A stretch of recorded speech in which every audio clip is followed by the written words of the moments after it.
What is going on, everybody? So I have a really fun one today for you. We are going to a SeaHorse Tank. Now this is at a local elementary school that we set up their tanks and we service their aquariums.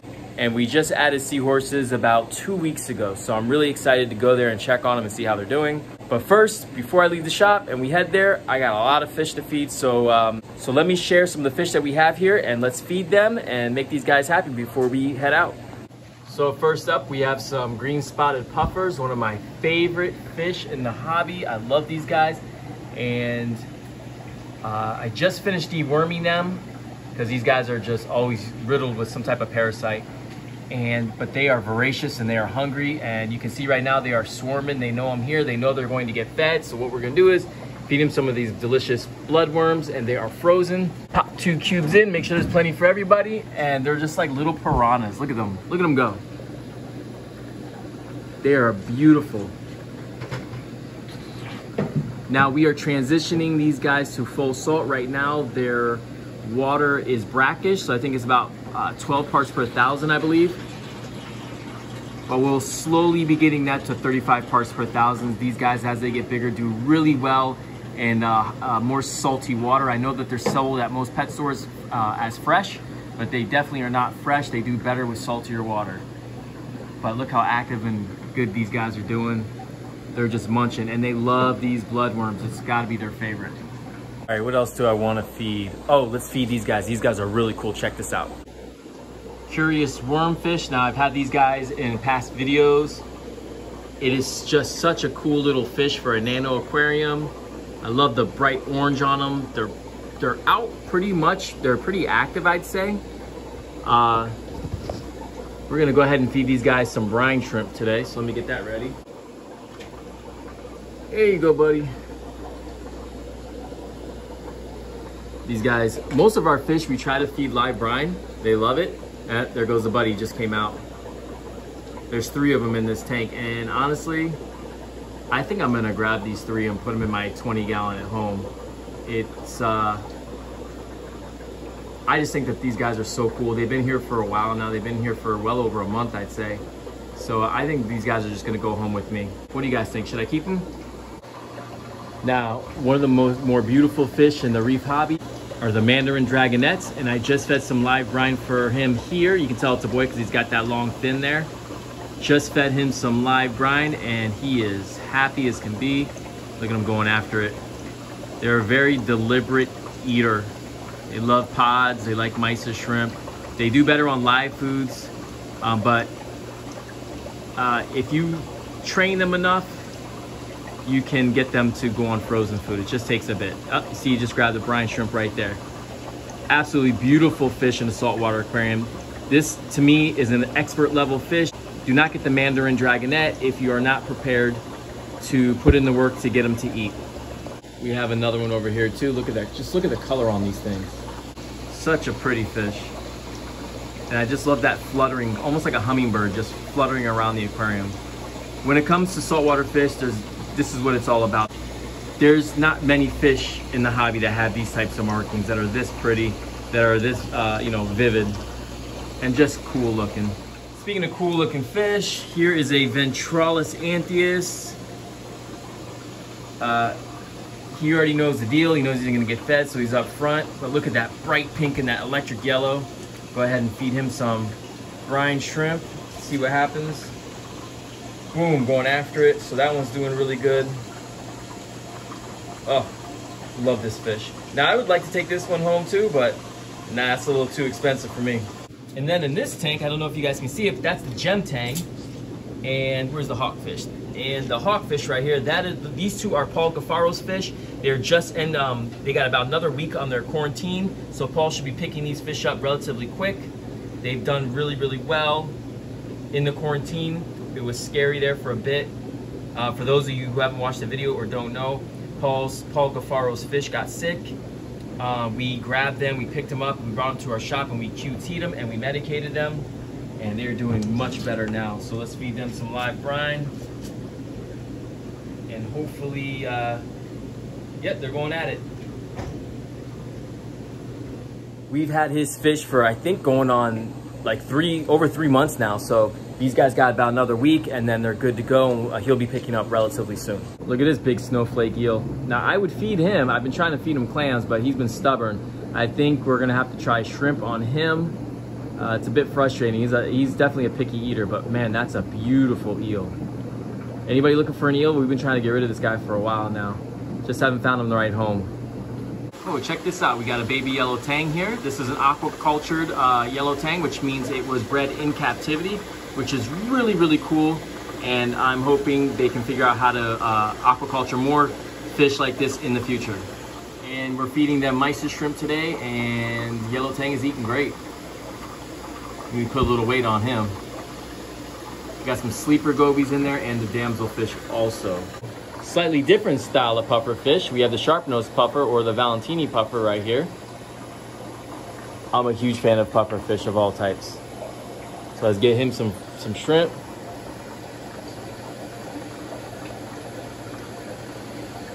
And he's going at it. Now you'll see one of these in the tank we're about to go to with the seahorses.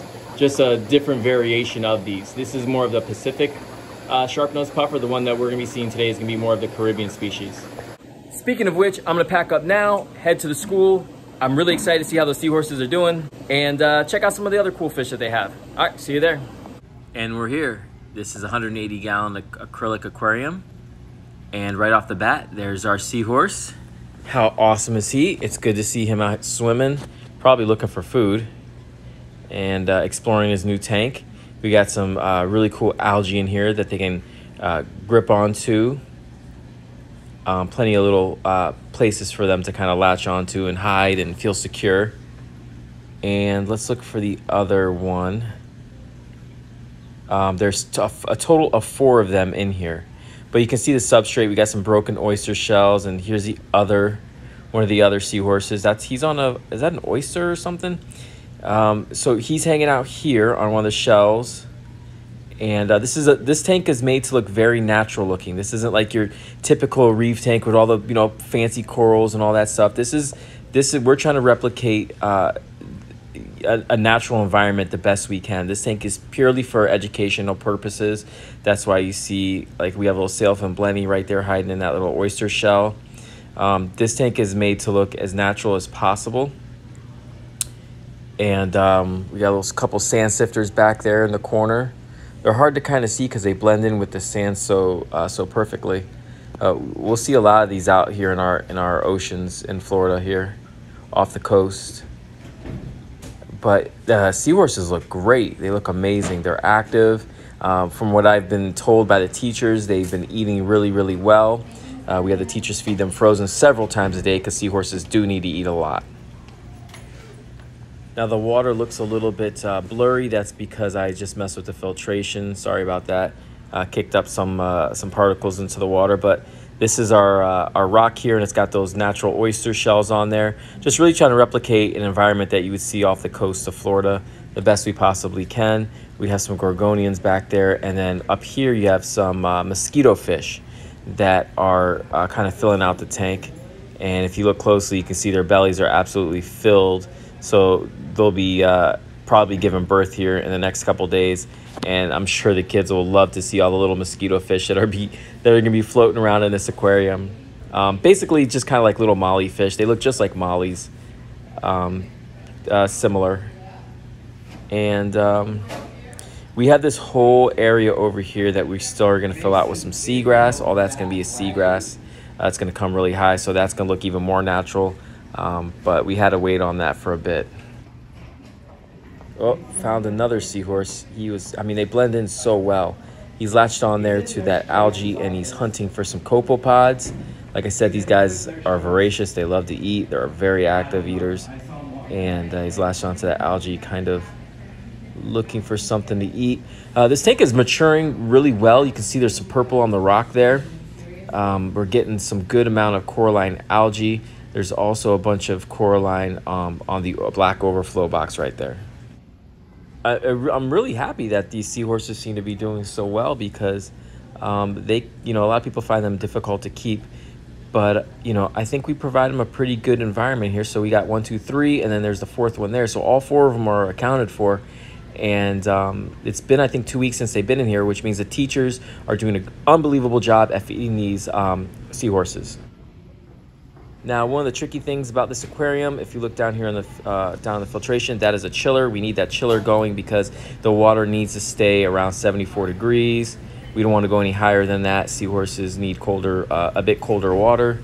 And, you know, in Florida in the summertime, it can get a bit hot and that water can kind of warm up. I'm thinking about putting something right there to kind of hide the overflows. I'm hoping the seagrass will kind of break that up. Now, I've personally never kept seahorses, but when I had these guys in the quarantine tank together, they were getting along great. And right now it's kind of strange because I've noticed that they're not kind of together. They're kind of separate, doing their own things, which could be a sign that they, you know, feel comfortable in this tank. And as soon as I say it, look at that, he goes on to one of the seahorses tries to latch onto the other one and is like, no way, I'm out of here. Sorry, buddy. I guess your friend didn't want to hang out. Yeah, they're all separate, doing their own thing. So I really want to get seahorses for myself. I'm going to work on setting up a tank for them just because I find them so interesting and so fun to watch. And I've never kept them before, so I feel like I can learn a lot by keeping them. And then, you know, we keep them for a bit, learn about them and learn how to take care of them. And then we can go ahead and, you know, bring them back here to the school. There's so much in this tank that it's kind of hard to tell because every inch of this tank there is life, but it blends in so well, so it's hard to really kind of pick it up. But we definitely want to add some more livestock in here, not just like the seagrass and some oysters and stuff like that, or maybe even a flame scallop, but some different types of fish that won't be too aggressive to the seahorses, that can kind of be compatible with the seahorses. That's a bit hard to find. So we're looking, and it's got to be a Caribbean species also, because it has to fit with the theme of what the kids are learning. So that's very important. But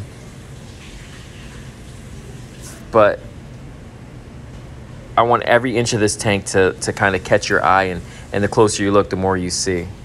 We do have another species of fish. It's not just the seahorses and the mosquito fish. We have a filefish up there as well, which has actually been really chill. I was a bit nervous about that filefish at first, how it was going to be with the other fish, but it seems to be doing pretty well. So I'm happy about that.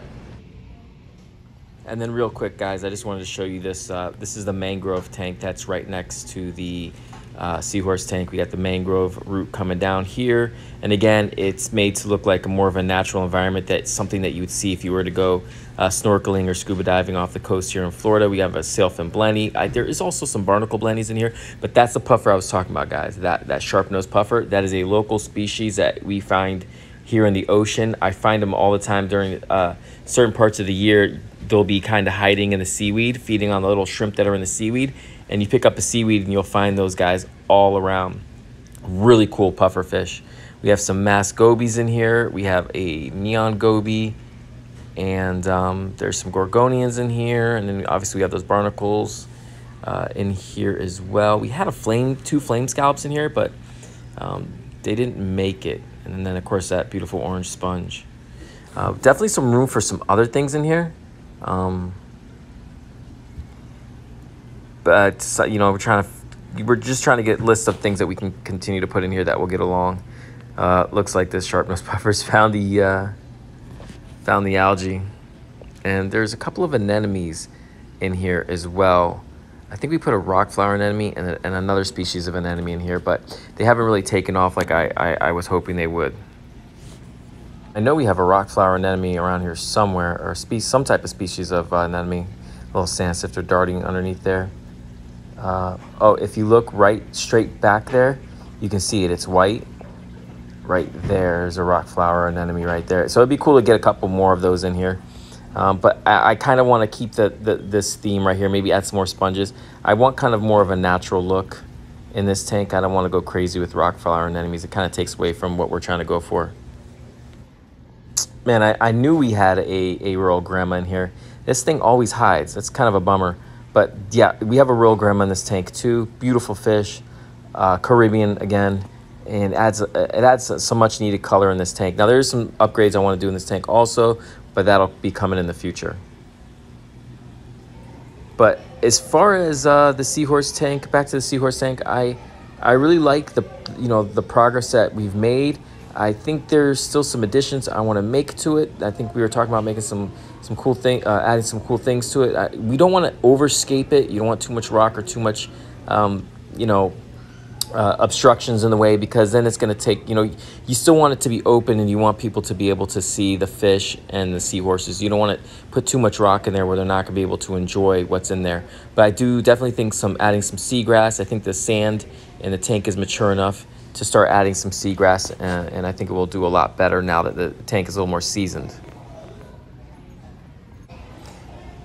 We have these, all these tanks are on automatic feeders that feeds dry food. And then for the seahorses, we have the teachers feeding frozen brine and frozen mysis several times a day because they need it. But these little mosquito fish really love that dry food, and especially because they're about to pop any day now. They're about to give birth. We'll try to feed them as heavy as possible. And I don't think that the seahorses go after flake food. I don't know them to, but I don't know much about seahorses. I definitely got to step up my seahorse game. It's a good thing my boss is a marine biologist. Real quick, back to the mangrove tank. I didn't even notice this because I really don't service these tanks a lot. This is my first time in months coming out here. But there's a little goby in here too, so that's kind of cool. So that adds a little bit more to this tank. So our last farewells here before I leave. Everything I think is really looking good. I mean, if you were to go snorkeling off the coast of Florida here in some of the areas, and this is exactly what it would look like. And when you're by like the mangroves and stuff, this is absolutely beautiful to me. And I'm glad that we could do something like this for the kids. And I'm really, really excited to continue to make improvements here in this tank. And I think the kids are really going to enjoy the seahorses, but also when those mosquito fish start giving birth, before you know, they'll be taking over the tank. I'm sure some of those fish will get picked off, but it's food for the tank and it's natural ecosystem. So I'm really happy with the way things are progressing, and I'm looking forward to the future. All right, so in closing, I'm really excited the way those tanks are coming along. The seahorses are doing great. There's plenty of room for them to swim around. They seem to be getting along with the other fish just fine. Now that the tanks are maturing a bit, we can start putting some other cool stuff in there. Now it has to be all local stuff, all Caribbean style fish.